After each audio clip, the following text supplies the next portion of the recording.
Now, there's a lot of confusion about who gets let in, who cannot be let in, and they're trying to figure that out.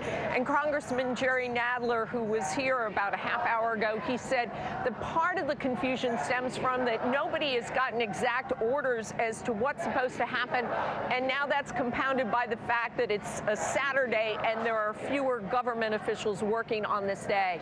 But they are trying to figure out what's going to happen to those other 11 people who are still in detention here at JFK. Eamon? And is there any explanation as to why one individual was released and, as you say, the others have not yet been released?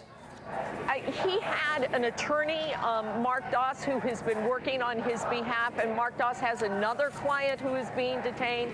And I think there's really sort of no rhyme or reason here to this, and that's one of the issues, Eamon, is that nobody's quite sure, and so everybody's trying to figure out just how this works on really the first full day of this order being in effect. Yeah, and we're getting a lot of accounts of different ones. We're going to run through those as well in just a moment, Ann. But talk to us about the atmosphere of the protest there. It seems that I've seen on social media calls for more protesters to head to JFK later in the evening. I think from 6 p.m. onwards, there's expected to be more sit-in protests. What is the atmosphere there like in the crowds behind you?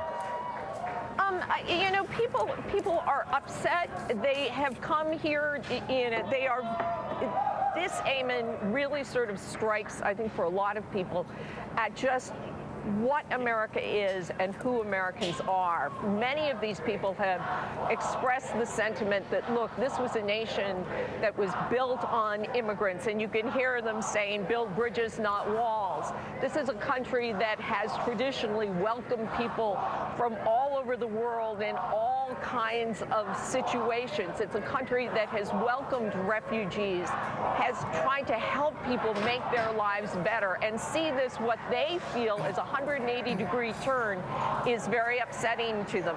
This protest has been very loud, but it has been very peaceful, and it's kind of interesting to watch the people who have landed here come as they make their way to their cars with all their luggage sort of walking by, not quite sure exactly what is going on.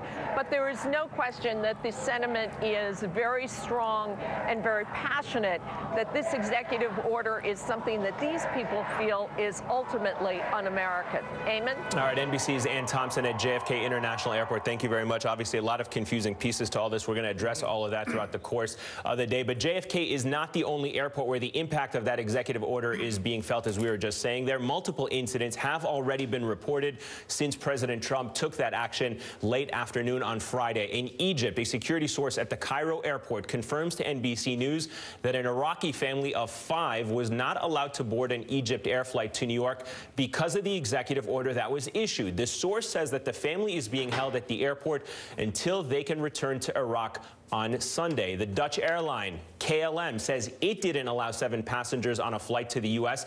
because they were from one of the 7 countries on President Trump's list.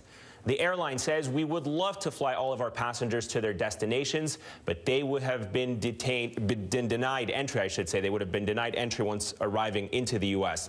And a man in California says that his 69-year-old father was not allowed to board a flight from Qatar to Los Angeles because of the executive order as well. He says his father was traveling from Baghdad to LAX and landed in Qatar, where he was told it would be impossible for him to go into Los Angeles. He was ultimately sent back to Iraq. These are just some of the accounts that we are getting. And in response to the president's executive order on refugee migration, some say it's now time for the international community to do its part.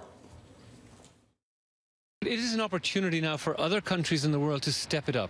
So rather than criticize the administration, let other countries step forward and be as generous as the United States has been for decades.